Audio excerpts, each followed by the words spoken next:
मेरे प्यारे देशवासियों, आप सभी को जय हिंद। आज अपना भारतवर्ष जिस राजनेताओं के चंगुल में फंस चुका है, उससे निकालने के लिए हम आप सभी देशवासियों को एकजुट, एक ताकत बनना होगा।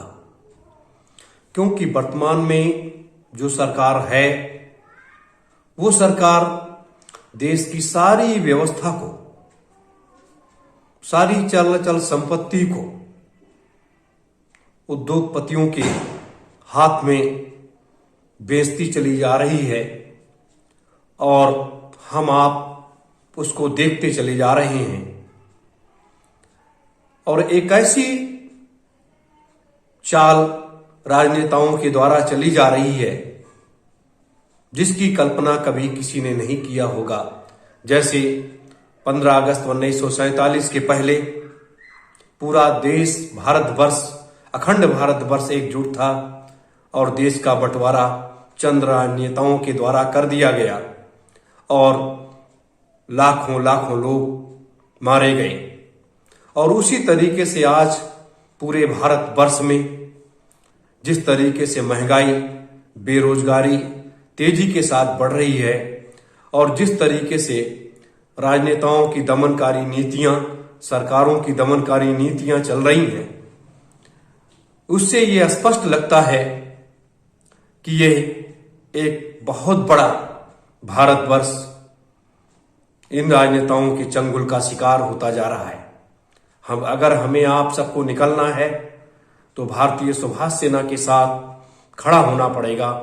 क्योंकि भारतीय सुभाष सेना का एक लक्ष्य है, एक संकल्प है, नई शासन व्यवस्था, नया भारतवर्ष, एक नया संविधान, एक नया शासन। अपने भारतीय सुभाष सेना का एक लक्ष्य है, एक उद्देश्य है कि आज हमारा देश इस चंगुल में क्यों फंसता चला जा रहा है।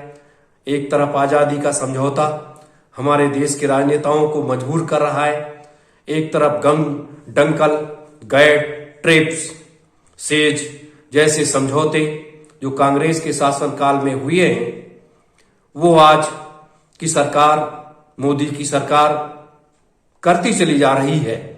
चाहे वो कृषि के मामले पर हो, चाहे वो उद्योग के मामले पर हो, चाहे व्यवस्था के मामले पर हो, चाहे बैंकों को बेचना पड़े, रेल को बेचना पड़े, यानी कोई भी संपत्ति बेचना पड़े, वो अंदरवत बेचते चले जा रहे हैं।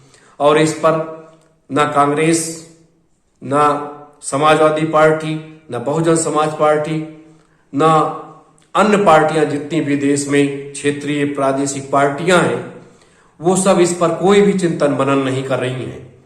हमें सतर्क और सावधान होते हुए, इसीलिए भारतीय सुभाष सेना ने परम पूज्य महान संत सम्राट सुभाष के नेतृत्व में और इन महापुरुषों के नेतृत्व में एक नई अलख जगाने का ये प्रयास किया है कि आओ हम सब देशवासी एक साथ चलें, एक साथ आगे बढ़ें, एक साथ आवाज लगाएं कि एक नई शासन व्यवस्था, नया भारतवर्ष बनाने के लिए हमें कदम से कदम मिलाना होगा और आगे बढ़ना पड़ेगा। नहीं तो हमारे आने वाली पीढ़ियां, हमारे आने वाले बच्चे वो क्या कहेंगे कि जब देश को लूटा जा रहा था, देश को खोखला किया जा रहा था, देश को विदेशियों के हाथों में सौंपा जा रहा था, देश को उद्योगपतियों, पूंजीपतियों के हाथों में सौंपा जा रहा था, तो आप लोग क्या कर रहे थे। आज इसकी जरूरत है, आज इसकी आवश्यकता है और हमें स्वयं जागना होगा और लोगों को जगाना होगा। आओ हम सब एक ताकत बनकर के भारतीय सुभाष सेना के साथ उठ खड़े हों। क्योंकि आज देश ये मांग रहा है, आज देश में हमारी ही सरकार हमें शराब पिला करके, नशे की गोलियां खिला करके और हमारी ही चल संपत्ति को हड़पने की पूरी व्यवस्था कर रही है। आज कहा जाता है कि भारतवर्ष ये राम और कृष्ण, बुद्ध और कबीर, नानक और पलटू पलटू साहब का ये देश है, हमारा भारत वर्ष ऋषि मुनियों का, संत महात्माओं का देश है। आज उसी संत महात्माओं के देश में हमारे देश के राजनेताओं के द्वारा, केंद्र सरकार के द्वारा क्या किया जा रहा है कि बड़े बड़े बूचड़ खाने खोले जा रहे हैं। बड़े बड़े बूचड़ खानों में तमाम जानवरों की काट करके उनके मांस का व्यापार किया जा रहा है।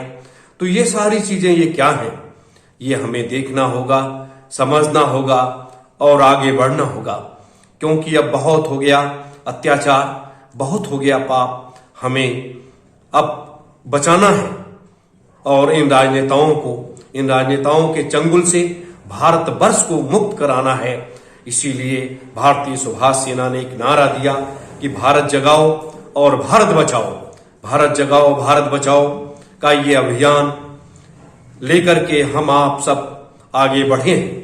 आओ हम सब देशवासी एक साथ कदम से कदम मिलाएं, भारतीय सुभाष सेना के साथ आगे बढ़ें और महानायक नेताजी सुभाष चंद्र बोस, परम पूज्य महान संत सम्राट सुभाष जी के महान लक्ष्य और उनके संकल्पों को पूरा करने के लिए आगे बढ़ें और उनके बताए हुए रास्ते पर, उनके मार्ग पर चल करके एक नया भारत वर्ष बनाएं।